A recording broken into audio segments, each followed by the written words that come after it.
El viento aullaba como un animal herido, golpeando las laderas del Everest con una furia casi sobrenatural.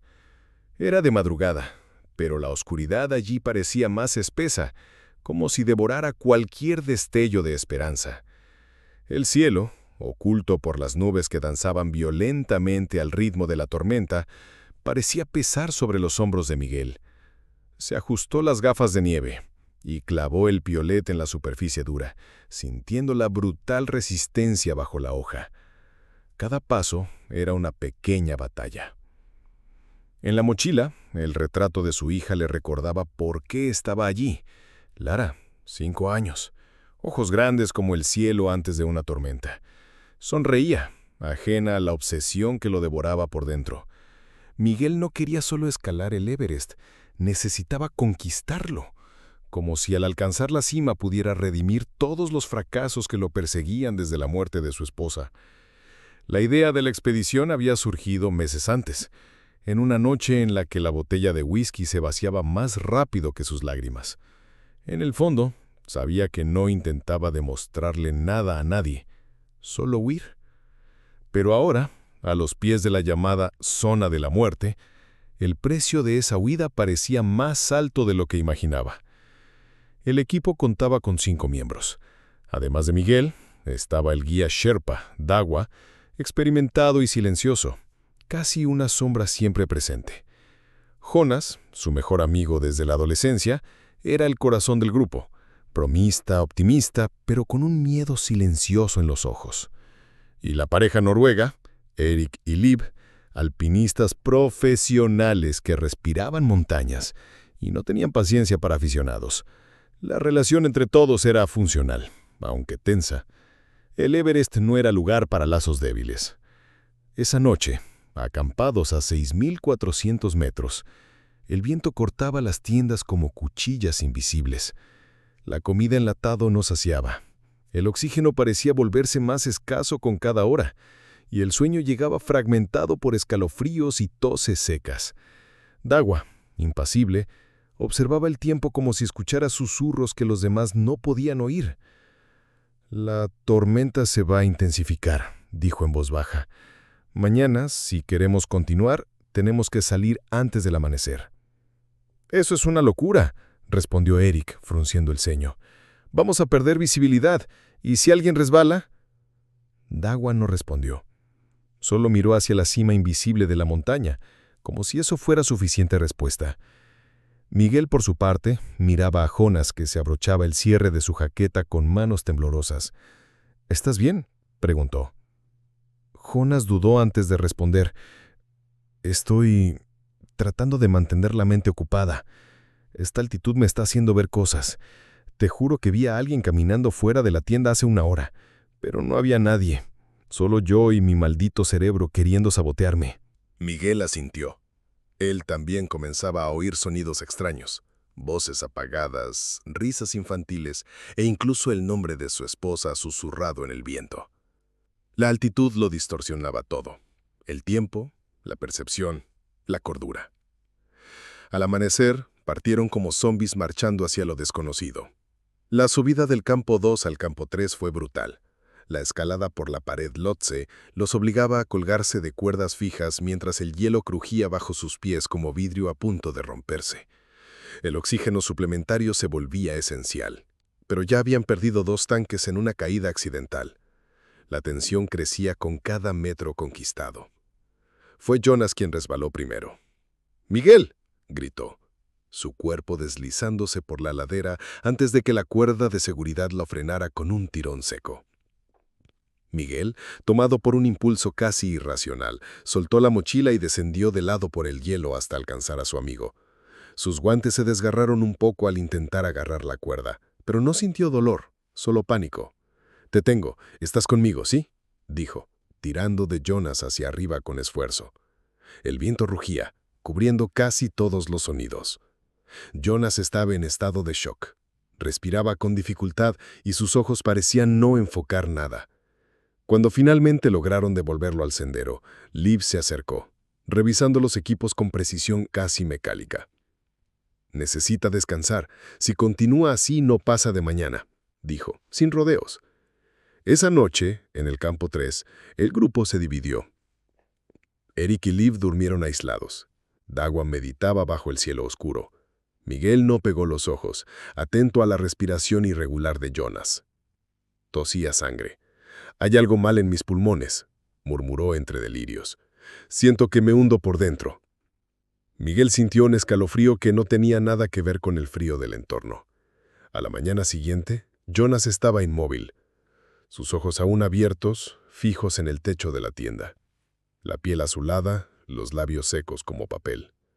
Estaba muerto. La noticia cayó sobre el grupo como una avalancha silenciosa.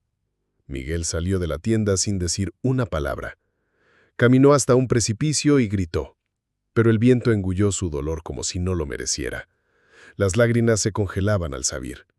Dagua se acercó, colocando una mano leve sobre su hombro.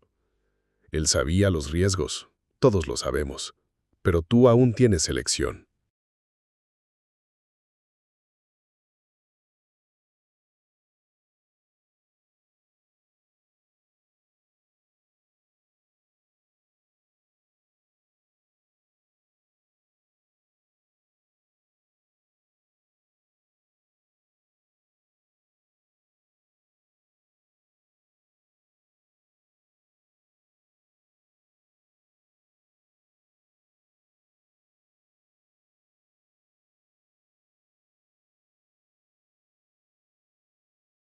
Él era mi hermano, no de sangre, pero sí de alma. Y ahora está ahí, en esa tienda como si nunca hubiera existido. Dagua miró hacia arriba. La montaña cobra su precio, pero también revela quiénes somos. El dilema se instaló en su mente como un veneno lento. ¿Continuar? ¿Alcanzar la cima y cumplir la promesa silenciosa que se había hecho a sí mismo? ¿O regresar y cargar con el peso de la pérdida, del fracaso, de la rendición? Eric y Liv no lo pensaron dos veces. Prepararon el equipo y partieron al mediodía. Dagua se quedó con Miguel. Tienes que decidir. El clima empeora cada minuto. Si no salimos ahora podríamos quedar atrapados. Miguel miró hacia atrás, hacia la tienda donde el cuerpo de Jonas descansaba en eterno silencio. Yo necesito una señal. Algo que me diga qué hacer. En ese instante la radio de Dagua crujió. Un mensaje corto, en noruego, resonó. Liv estaba en pánico. Algo había pasado. Dagua respondió en silencio, pero Miguel lo entendió por sus expresiones. Había un problema allá arriba. Eric había desaparecido en una grieta y Liv estaba sola, atrapada, con oxígeno limitado. Estaba cerca de la llamada escalera Hillary, a menos de 300 metros de la cima. Pero allí, cada metro era una sentencia de muerte. Miguel sintió que la decisión tomaba forma dentro de él como fuego. No podía salvar a Jonas, pero Liv aún lo aspiraba. ¿Y si Eric seguía vivo, enterrado bajo el hielo? La elección estaba hecha. El frío parecía tener dientes. Mordía a Miguel en cada paso, mientras seguía las huellas dejadas por Eric y Liv. El sendero pisoteado formaba un sendero torcido, que desaparecía poco a poco a medida que el viento llenaba las pisadas con cristales recién caídos. Dagua lideraba la subida, silencioso como siempre, pero Miguel podía ver en sus ojos algo que aún no había visto: preocupación. Su mensaje se cortó, dijo el guía con la respiración entrecortada. Dijo que Eric cayó en una grieta. Luego solo fue estática. Ella todavía debe estar viva, insistió Miguel. Su voz quebrada sonaba más como una súplica que una afirmación. No podemos dejarla ahí. Si el clima empeora, morimos todos. El sendero hacia la escalera Hillary era una travesía entre mundos. A esa altitud, el cuerpo comienza a consumirse. Los pulmones colapsan lentamente. El cerebro se confunde. Los músculos se debilitan. El Everest no mata solo con avalanchas y caídas. Borra la identidad. Devora la cordura. La zona de la muerte hacía honor a su nombre.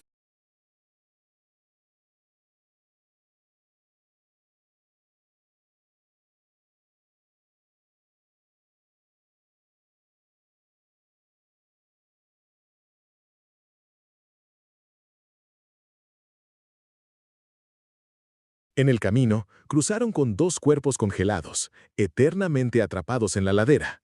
Miguel intentó no mirar, pero los ojos vítreos del segundo cadáver parecían seguirlo mientras pasaban.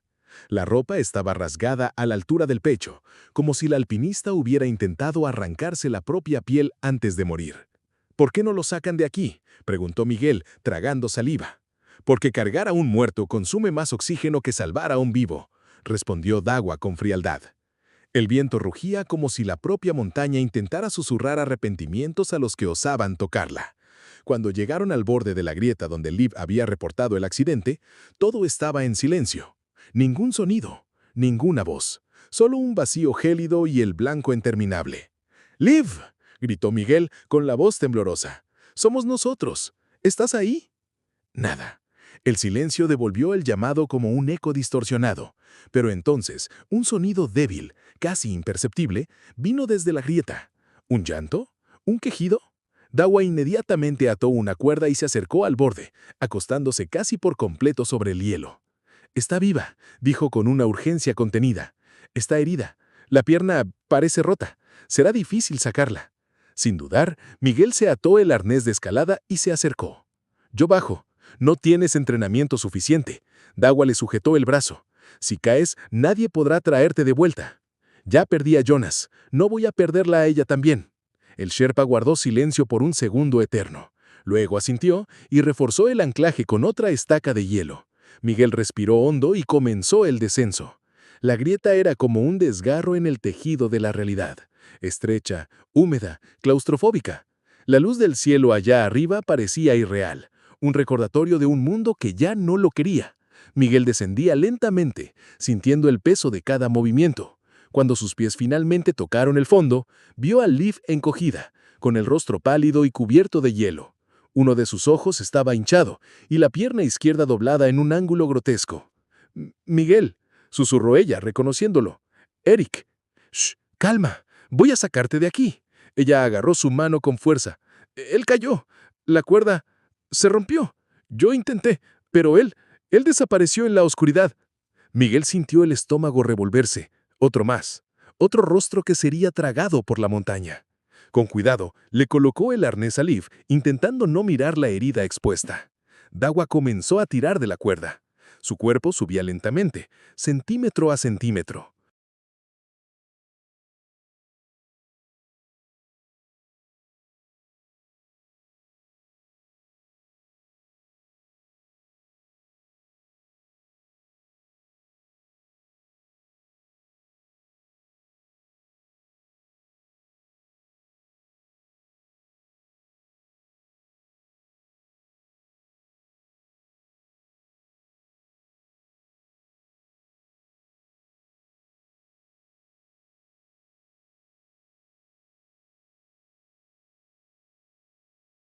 Miguel mantuvo los ojos en ella hasta que desapareció en la cima. Solo entonces empezó a escalar de regreso, con los brazos ardiendo y el pecho en agonía. Cuando emergió de la grieta, cayó de rodillas. Dagua lo ayudó a levantarse. Liv gemía de dolor, pero estaba viva. La pierna estaba comprometida. No podrían continuar. «Tenemos que bajar», dijo Dagua. «Ahora». Pero Miguel miraba hacia arriba. La cima estaba cerca, menos de 300 metros verticales.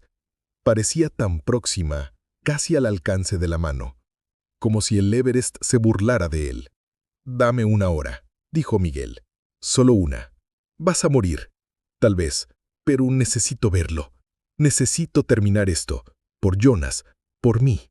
Dagua no respondió. Solo le entregó a Miguel un pequeño cilindro de oxígeno y una brújula. «Si no vuelves en 2 horas, partimos, con o sin ti». Miguel asintió y comenzó a subir. Cada paso era un tormento. El aire cortaba como cuchillas y el cuerpo temblaba de agotamiento.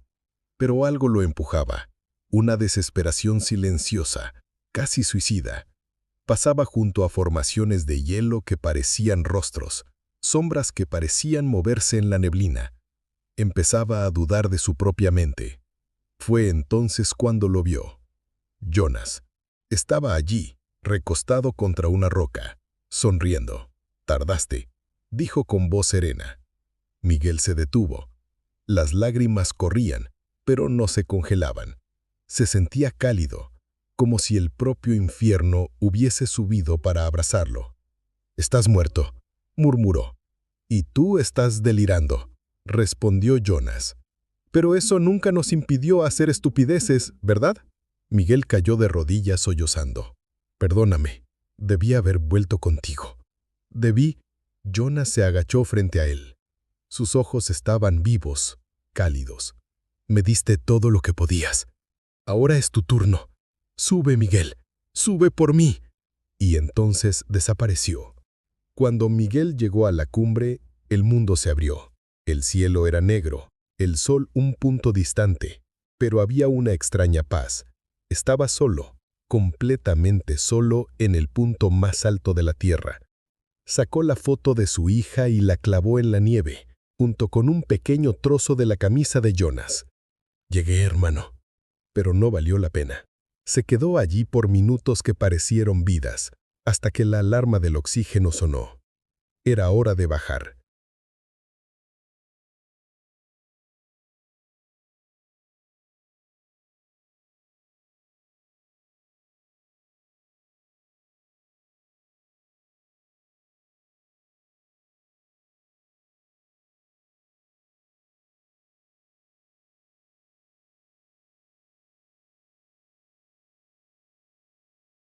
El descenso comenzó como un paso simple, un movimiento frágil sobre el hielo que en un instante separaba la vida de la muerte.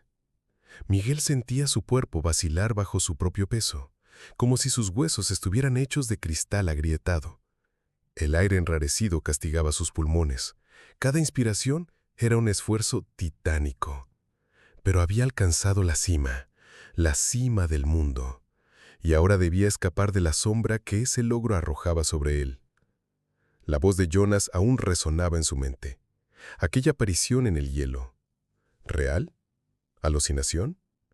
Ya no importaba. Era todo lo que tenía. Recuerdos, fantasmas, arrepentimientos. Eso la acompañaba paso a paso, como un segundo corazón latiendo fuera de ritmo. El viento comenzaba a levantarse de nuevo, desde el norte. Ráfagas violentas barrían la ladera y lanzaban partículas de hielo contra su rostro como agujas. La tormenta de nieve se acercaba. Podía sentirlo en el cambio del aire, en la manera en que el horizonte desaparecía poco a poco, devorado por una niebla blanca que parecía crecer desde el suelo como vapor de un mundo que se deshacía. Cuando alcanzó nuevamente el borde de la grieta, Dawa ya no estaba ahí. ¿Ni Liv? Por un momento Miguel se paralizó. ¿Qué habría pasado? ¿Se había demorado demasiado? Miró a su alrededor, pero todo era blanco. El sendero que habían dejado ya no existía. El viento lo había borrado, como si nunca hubieran estado ahí. Gritó: «¡Dawa! ¡Liv!». Ninguna respuesta. Solo el aullido cruel del Everest como una criatura que se delita viendo a sus intrusos perderse. Miguel sintió el pánico subirle por las entrañas. Ese era el verdadero terror de la montaña, el silencio absoluto. Pero entonces, una marca, algo rasgado en la nieve. ¿Huellas irregulares? ¿Un trineo improvisado? Comenzó a seguirlas con pasos rápidos, casi tropezando. Era difícil mantener el enfoque. La fatiga hacía que todo oscilara. La realidad parpadeaba como si estuviera a punto de apagarse. El cilindro de oxígeno estaba en los últimos 10%. Necesitaba encontrar refugio, o moriría allí tendido junto a su hazaña. Después de casi una hora de marcha ciega, divisó una estructura gris en medio de la nada. Una tienda parcialmente sepultada. La lona golpeaba con violencia, pero aún seguía en pie. Se arrastró hasta ella y se desplomó al entrar. Dentro, Liv dormía, encogida bajo capas de mantas. Su pierna estaba inmovilizada con tiras de tela y un bastón de escalada. Dawa estaba sentado junto a ella, ojos abiertos, expresión tensa. «¿Volviste?», dijo el guía aliviado, pero contenido. Miguel cayó al suelo, jadeando, intentando respirar. «Llegué a la cima». Dawa solo asintió. No había elogios ni celebraciones ahí, solo el reconocimiento de un pacto sellado con la muerte.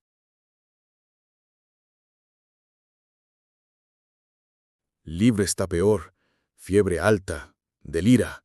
Si no bajamos pronto no va a resistir, dijo el guía. ¿El helicóptero?, susurró Miguel con esperanza. No vendrá. Visibilidad cero. Tiempo cerrado por 2 días.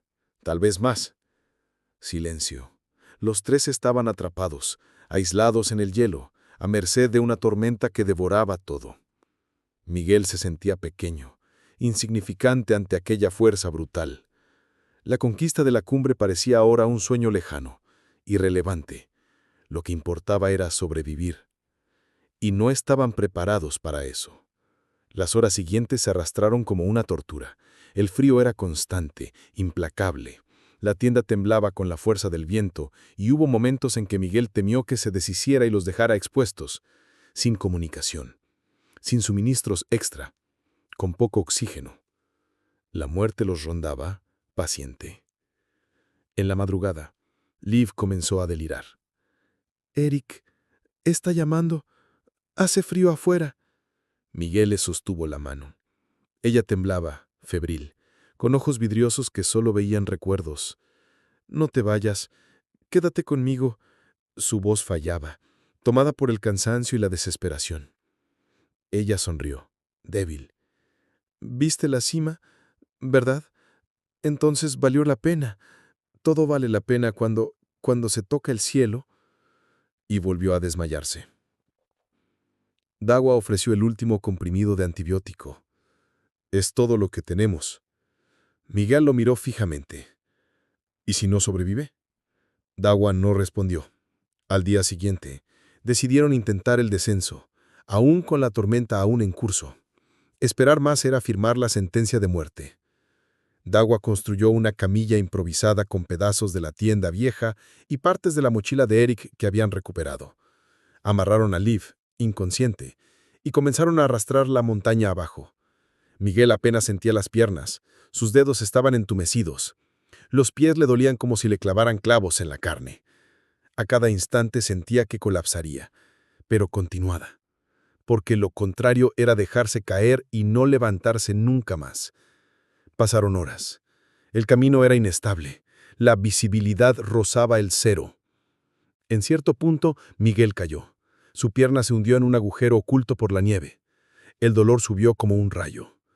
«Creo que me la rompí», murmuró caído. Dawa corrió hacia él.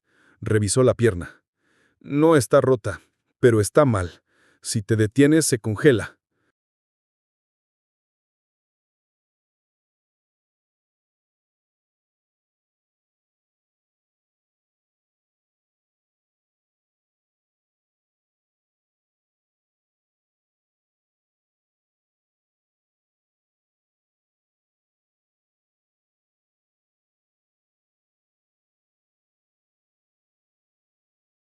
Con un esfuerzo sobrehumano, Miguel se levantó, miró hacia la camilla. Liv respiraba, pero sus labios estaban morados. Todos pendían sobre el borde de un precipicio físico y mental. Al caer la noche, avistaron una estructura metálica, uno de los refugios de emergencia de la ruta. Se desplomaron allí, temblando, casi desmayados. Era poco más que una cápsula metálica con mantas y una luz tenue alimentada por paneles solares. Pero era vida, era esperanza. Mientras Dawa cuidaba de Liv, Miguel salió un momento, apoyándose en el exterior. El cielo estaba oscuro, lleno de nubes que parecían vivas. Se sentó en la nieve y contempló el abismo. Y allí lo escuchó de nuevo. «Aún no ha terminado». La voz de Jonas. Miguel no se giró, solo cerró los ojos. El refugio de emergencia era un sarcófago metálico incrustado en el vientre helado del Everest. Dentro, Miguel, Dawa y Liv se mantenían vivos por poco. Solo lo necesario para seguir respirando, apenas lo suficiente para mantener viva la llama de la existencia. La tormenta afuera hacía temblar las paredes como si el propio infierno intentara derribar la puerta. Liv aún respiraba, pero su estado era crítico. Sus ojos se abrían apenas por segundos. Los labios agrietados murmuraban nombres, palabras inconexas. A veces llamaba a Eric, otras a Jonas. En ocasiones simplemente lloraba en silencio, como una niña perdida en la oscuridad. Dagua calculaba el tiempo con la precisión de quienes nacieron en las montañas. Dijo que si la tormenta cedía por la mañana, tendrían una oportunidad de alcanzar el campamento 2 en menos de un día. Desde allí podrían pedir evacuación, si la visibilidad lo permitía. Pero había un problema mayor. El oxígeno se había terminado. Sin cilindros, cada paso roba horas de vida, dijo Dagua revisando su equipo. Nuestros cuerpos ya tienen hambre de aire. Tenemos que salir pronto. Miguel, recostado en un rincón, apenas se movía. Los dedos de sus manos estaban ennegrecidos. Entumecimiento. Un zumbido constante martillaba su cabeza como si alguien golpeara una cuchara contra su cráneo. Sus pensamientos se perdían en el laberinto del agotamiento, y todo lo que podía ver eran los rostros de los que había perdido. Jonas, Eric. Sus miradas venían en sueños, y también cuando estaba despierto. Rostros pálidos, congelados, ojos demasiado abiertos como si gritaran sin voz. A la mañana siguiente, el viento finalmente cedió. Era una ventana breve, un agujero en la muralla de nieve que el Everest levantaba entre los hombres y la salvación. Dagua fue el primero en salir. Confirmó el trayecto con la brújula. Comenzaron el descenso. El cielo era una mezcla de gris y blanco. El paisaje parecía inmóvil, como una pintura de hielo. Miguel pensaba en cuántos nunca habían regresado de allí. Cuántos, como él, habían soñado con la cima y encontrado solo su propia ruina. A cada paso, sentía que las piernas le fallaban. Dagua iba al frente, tirando de la camilla con firmeza. Miguel iba detrás, sujetando las cuerdas, tropezando con su propio agotamiento. Pasaron horas. El tiempo parecía doble, como si los minutos se arrastraran entre 2 eternidades. Fue entonces cuando vieron el cuerpo. En medio del camino, sin ceremonia, yacía una figura humana congelada, recostada de lado. El rostro cubierto por una máscara de oxígeno rota, los dedos de las manos extendidos como si hubiera intentado agarrar algo. En el pecho, el nombre bordado, K. Nishida. Intentó bajar solo, dijo Dagua en voz baja. Murió a pocos metros del campamento. Ayudó a guiar a otros hasta aquí y cayó.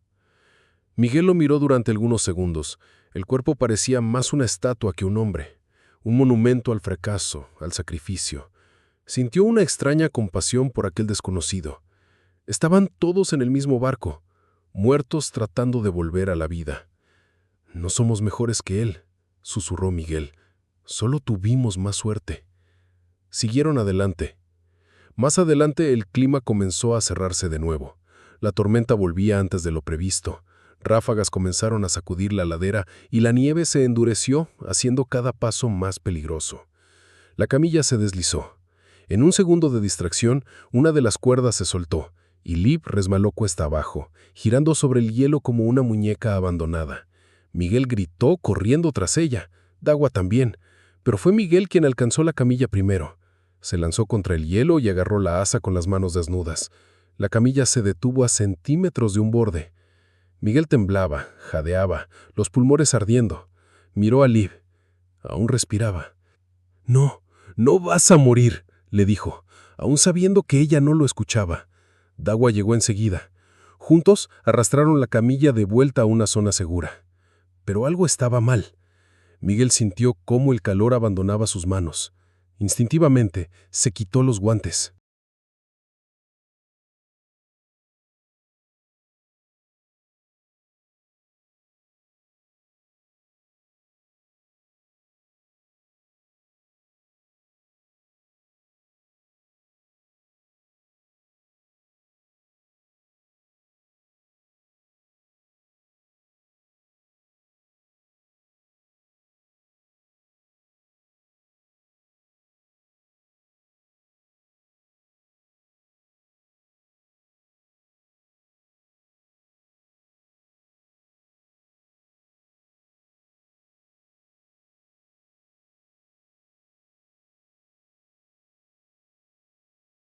Los dedos estaban negros, 3 de ellos, morados, inmóviles. «Congelación», dijo Dawa con un tono más grave del que solía usar. «Vas a perderlos. Si sobrevives, los vas a perder». Miguel miró sus manos. Sintió miedo, asco, tristeza. Pero por encima de todo, sintió rabia. «Quítamelos cuando lleguemos». «No voy a hacer eso. Necesitas un hospital». «No, solo quítanos. No quiero llevarme nada de esta montaña conmigo». Dawa simplemente guardó silencio. Al final del día, la estructura metálica del campamento 2 apareció en el horizonte, un punto gris rodeado de blancura. El corazón de Miguel se aceleró. Casi no lo creía. Lo habían logrado. Pero al llegar encontraron todo vacío. Ni un alma, ni una tienda levantada, solo restos y huellas borradas por la tormenta. El campamento había sido evacuado durante el mal tiempo. La radio rota que encontraron daba señales intermitentes. Solo estática y ruidos. Nada claro. Ningún pedido de auxilio sería escuchado en esa frecuencia. Dawa se sentó, derrotado. Estamos solos. El mundo se olvidó de nosotros aquí. Miguel miró a Liv. Ella no resistiría otra noche. Su piel comenzaba a mostrar manchas oscuras, los ojos semicerrados, el pulso débil. La desesperación se instaló como un tumor. «Si no conseguimos ayuda hoy», comenzó Dawa, pero no terminó la frase. Miguel salió del refugio improvisado y miró al cielo. La noche caía, y el mundo entero parecía tragado por sombras. Se arrodilló en la nieve. «Jonas, si todavía estás ahí, haz algo». Silencio.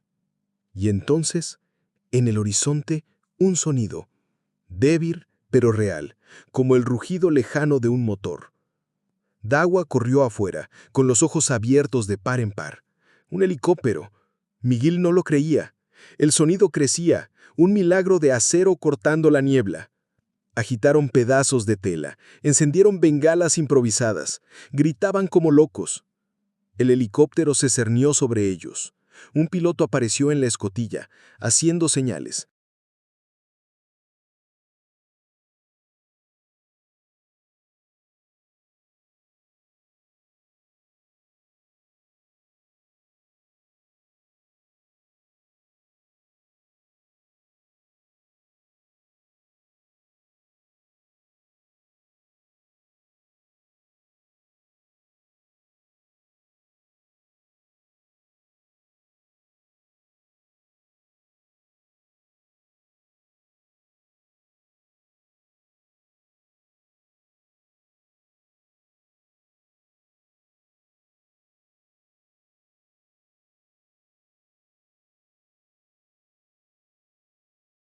«30 minutos después, estaban adentro. Miguel sostenía la mano de Liv, ahora inconsciente. Estaba viva, por poco, pero viva. Dawa lo miró durante el vuelo de regreso. «¿Mataste a tus fantasmas hoy, Miguel?» Miguel miró por la ventana. La silueta del Everest desaparecía bajo las nubes. «No, pero dejé algunos allá arriba». Y cerró los ojos. El helicóptero aterrizó con violencia en el hospital de Lukla. Miguel no recordaba bien la llegada. Solo destellos, manos jalando su camilla, la luz dura del vestíbulo de urgencias, voces gritando en idiomas mezclados. Sintió el toque metálico de instrumentos médicos, el olor del antiséptico, la quemadura de una aguja entrando en su brazo. Luego, oscuridad. Despertó 2 días después. Dawa estaba a su lado, cansado, con los ojos rojos de quien no ha dormido en horas. Sonrió débilmente al ver a Miguel despertar. «Estás vivo. Pensé que morirías en el camino». Miguel intentó hablar, pero no salió la voz. La garganta estaba seca como piedra. Dawa le dio un poco de agua con una jeringa. Y Liv murmuró cuando tuvo fuerzas. «Está viva, pero en coma. Fallo renal. Están intentando estabilizarla para trasladarla a Katmandú». Vaciló, como si quisiera ocultar algo. «¿Y yo?» Dawa miró las manos de Miguel. Él siguió su mirada. Ambas estaban vendadas, pero sentía la ausencia, un vacío en el tacto, como si la mitad de sus dedos hubieran sido arrancados, y lo habían sido. Congelación avanzada. Amputaron 4 dedos, 2 de la derecha, 2 de la izquierda. Dijeron que salvaron lo suficiente para que aún puedas escribir o sostener una taza. Miguel soltó una risa ronca, sin humor, un sonido amargo. Perfecto. Puedo brindar con un café por mi estupidez. Los días siguientes fueron de silencio, dolor y recuerdos. Los médicos hablaron de síndrome de estrés postraumático severo, pero eso sonaba como un nombre elegante para el infierno que habitaba en su mente. Cada noche soñaba con Jonas caer, el grito ahogado por el viento, la sangre que se congelaba antes de tocar el suelo. Otras veces, veía a Liv gritar por su hermano en medio de la nevada, o a Eric cayendo al vacío. A veces despertaba con los dedos inexistentes, intentando apretar cuerdas imaginarias.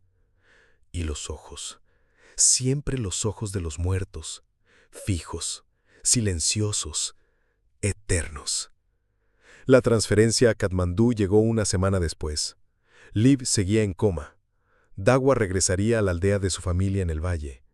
Antes de partir, se despidieron en la puerta del hospital. ¿Vas a volver ahí?, preguntó Miguel. Dawa tardó en responder. Nací entre las montañas. Son parte de mí. Pero tal vez no es el lugar. Y entonces extendió la mano. Sobreviviste. No lo olvides. Miguel tomó su mano, firme, incluso sin la mitad de los dedos. Gracias, Dawa, por todo. No me agradezcas. Solo hicimos lo que teníamos que hacer. Dawa se dio la vuelta y se fue, desapareciendo entre coches, bocinas, vida común. Miguel permaneció 3 semanas más en el hospital. Liv salió del coma en la segunda semana. Despertó sin saber dónde estaba. Sus riñones estaban comprometidos y tendría que hacer hemodiálisis durante meses. Cuando Miguel la visitó, ella lloró. Recuerdo casi todo. Vi a Eric. Soñé que me llamaba de vuelta, pero tú no lo permitiste. No iba a dejar que murieras allí, no después de todo. Ella sonrió débilmente. Jonas también te salvó a ti, ¿verdad? De alguna forma sí. Después del alta, Miguel no volvió a Brasil. Tampoco se quedó en Nepal. Compró un pasaje solo de ida a Berlín. Allí alquiló una habitación pequeña, en una calle silenciosa, y empezó a vivir como un espectro. Rara vez salía. Pasaba los días leyendo, escribiendo, intentando encontrar una forma de hacer que las palabras contuvieran el dolor. Comenzó a escribir sobre el ascenso, no como un libro de superación ni como inspiración, sino como un diario brutal de una caída espiritual, sin heroísmo, sin gloria, solo verdad. ¿El título? La montaña me tragó. Pasaron los meses. La primavera llegó a Europa. La nieve dio lugar a las flores. Pero dentro de él, el hielo permanecía. Algunas noches sentía los dedos amputados doler como si aún estuvieran ahí. El cerebro insistía en fingir que nada se había perdido. Pero él lo sabía. Él lo sentía.